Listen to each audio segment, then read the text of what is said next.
یہاں پر موسیٰ جی اٹھنے والوں کو پیش کر رہا ہے، ایلیا زندوں کو پیش کرتا ہے یعنی قوموں اور آسمانی حلقوں کو، لیکن یعقوب، پطرس اور یوحنا بادشاہی کے تابع لوگوں کو پیش کرتے ہیں۔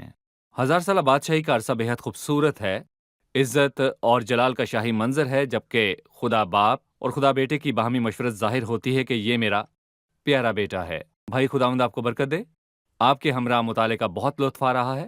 پھر وہ کہتا ہے کہ اس نے خدا باپ سے اس وقت عزت اور جلال پایا جب اس افضل جلال میں سے اسے یہ آواز آئی کہ یہ میرا پیارا بیٹا ہے جس سے میں خوش ہوں۔ اور جب ہم اس کے ساتھ مقدس پہاڑ پر تھے تو آسمان سے یہی آواز آتی ہے، اس نے دیکھا اور سنا۔ بھائی ہمیں بتائیے کہ انسانی عدالت میں دیکھنے اور سننے کی گواہی کی کیا اہمیت ہے؟ ہم لاکھوں لوگوں میں بائبل مقدس کو کھولتے ہیں تو اس کی گواہی کی کیا اہمیت ہے؟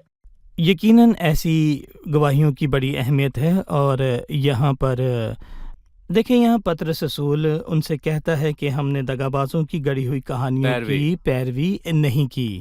وہ انہیں دیکھنے اور سننے کی گواہی کے حوالے سے بتاتا ہے، لیکن ساتھ ہی انہیں یہ بھی یاد دلاتا ہے کہ وہ کون ہے۔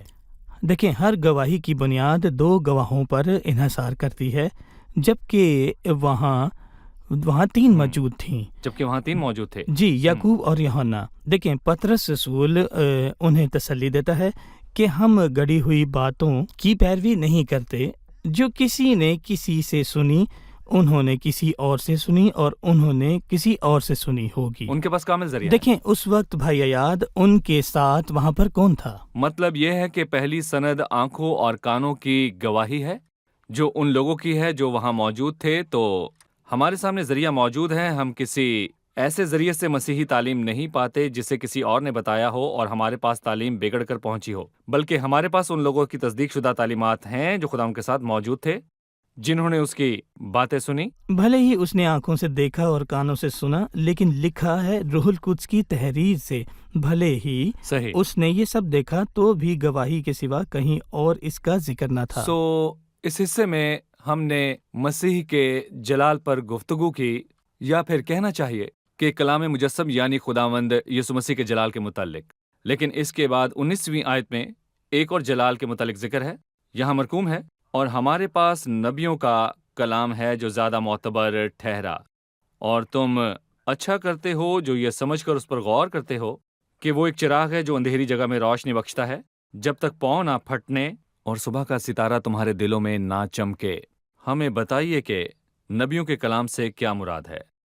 دیکھیں، جہاں تک میں سمجھتا ہوں یہ وہ کلام ہے جو ہر اس بات کو ہم تک پہنچاتا ہے، خدا کے ذہن کی ہر وہ بات جو مسیح کے حوالے سے، ایمانداروں کے حوالے سے، اور جو پوری دنیا کے حوالے سے، یہ پوری کتاب ہی، جی پوری کتاب ہی نبیوں کا کلام ہے۔ ہر وہ بات جو خدا کی سوچ میں انسان یا دنیا کے حوالے سے ہے، یعنی وہ کلام جو ہمیں بتاتا ہے کہ پہلے کیا ہوا اور بعد میں کیا ہوگا۔ اگر ہم جاننا چاہتے ہیں کہ خدا کی کیا سوچ ہے تو ہمیں اسی کتاب کو دیکھنے کی ضرورت ہے۔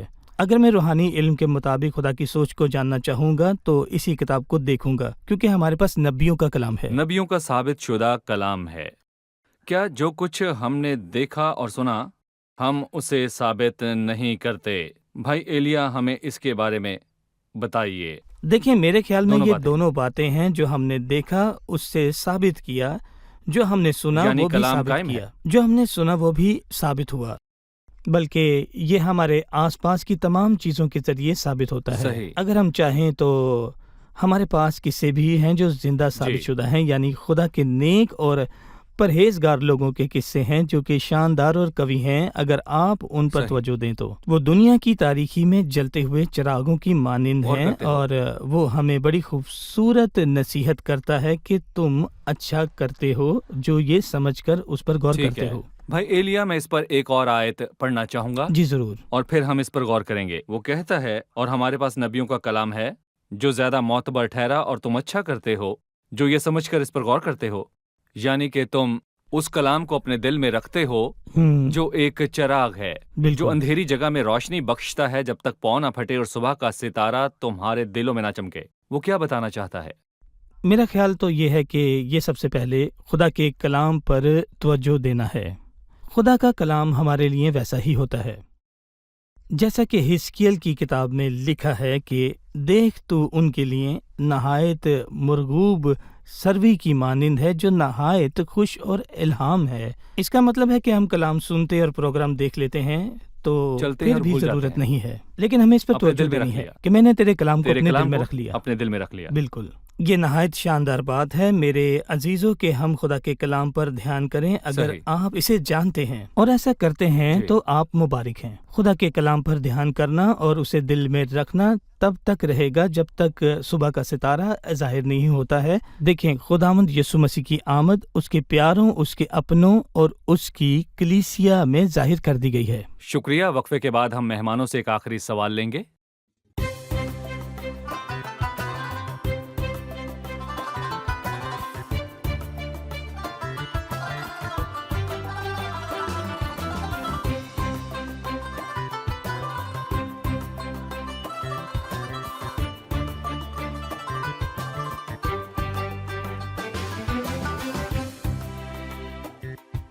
انیسویں آیت کے آخری حصے میں لکھا ہے، جب تک پو نہ پھٹے اور صبح کا ستارہ تمہارے دلوں میں نہ چمکے۔ صبح کے ستارے سے کیا مراد ہے؟ صبح کے ستارے سے کیا مراد ہے؟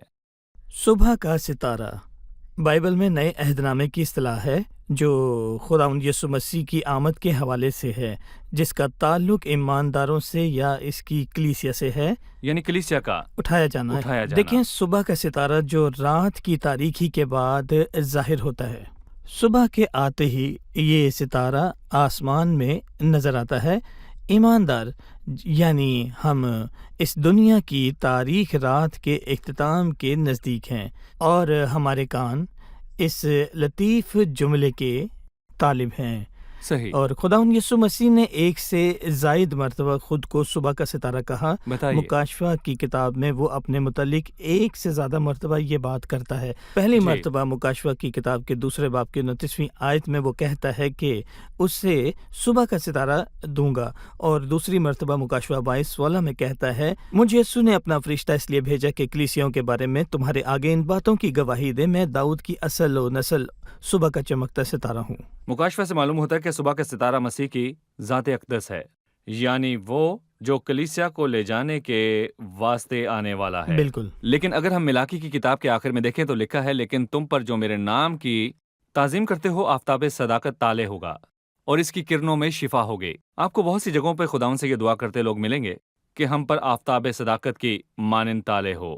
خداوند کے آفتاب صداقت کی مانند تالے ہونے کا تعلق کیا صرف کلیسیا یا ایمانداروں سے ہی ہے یا کچھ اور بھی ہے؟ میرا سوال یہ ہے کہ یہ بات کہاں سے آئی؟ وہ خود کو ہی جی۔ جواب دے رہا ہے۔ یہ بات ملاکی کی کتاب کے آخر میں آتی ہے، اور خداوند اس بقیے سے کلام کرتا ہے کہ تم پر جو میرے نام کی تعظیم کرتے ہیں، اور اس سے پہلے لکھا ہے، تب خدا ترسوں نے آپس میں گفتگو کی، یعنی خداوند کا صبح کے ستارے کی مانند کلیسیا کو لے جانے کے واسطے آنا، اور جہاں تک اس کے ظہور کا بطور آفتاب صداقت کے طلوع ہونے اور اس کی کرنوں میں شفا ہونے کی بات ہے۔ اس سے مراد خداوند یسوع مسیح کا بڑی مصیبت کے بعد ظاہر ہونا ہے، جس کا منتظر وہ بقیہ ہے۔ فلکیاتی ترتیب تاریخ وار ترتیب سے مطابقت رکھتی ہے۔ صحیح۔ فلکیاتی ترتیب رات یعنی تاریکی ہے، تاریخ رات کے اختتام پر صبح کا ستارہ چمکتا اور پوپ پھٹتی ہے۔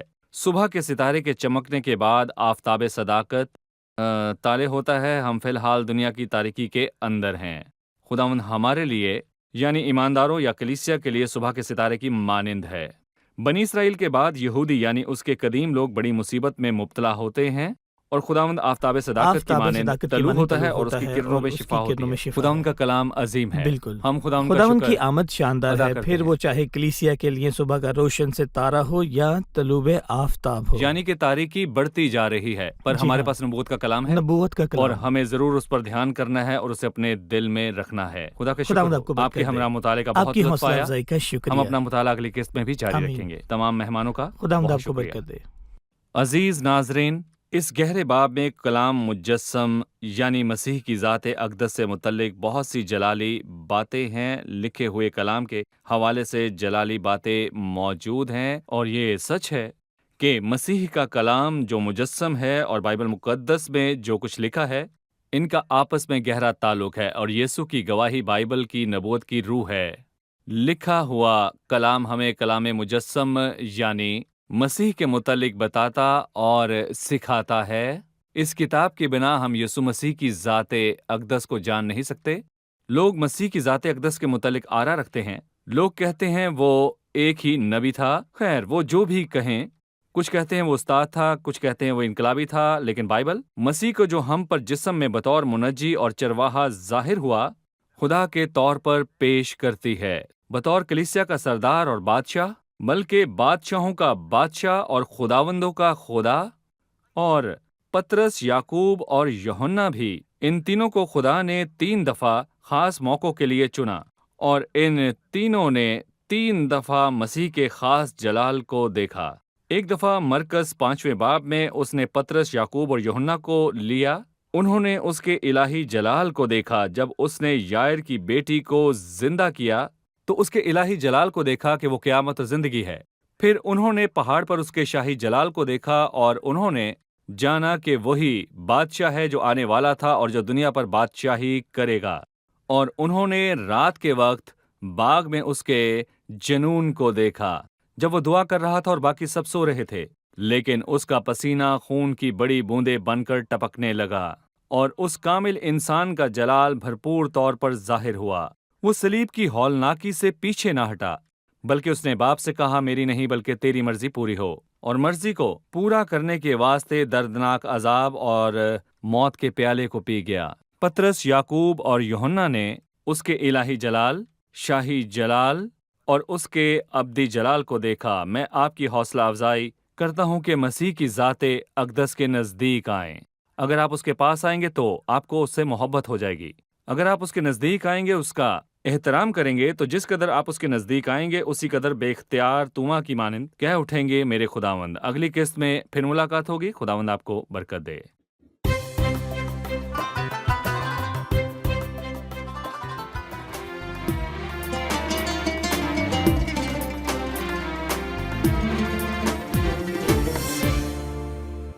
ما تصدقش انكسار يمنع فيك الحياة، ولا يوم يجي انتصار ما بتسبقهوش القمر.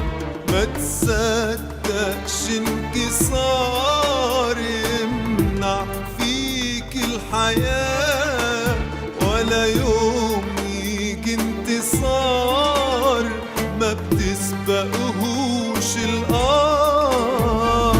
لا انهيار غني جاي النهار، غني لا انهيار غني جاي النهار، غني ارفع نغمة أوتارك، غني غني غني غني وكملت رحالة، وانطالت قول أعني، وهو مكمل مشوارك، غني غني غني غني وكمل رحالة، وانطالت قول أعني، وهو مكمل مشوارك.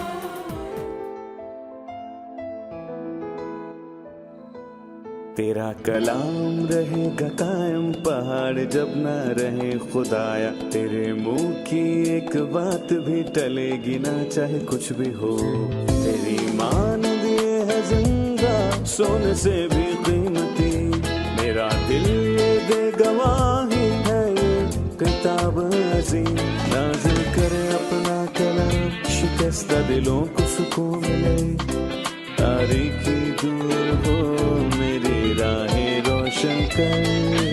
دل اپنا کلام کثرت سے اے خدا بدل دے، رہائی دے کثرت سے پھل ملاؤ. کلام رہے گا قائم پہاڑ جب نہ رہے خدایا، تیرے منہ کی ایک بات بھی ٹلے گی نہ چاہے کچھ بھی ہو.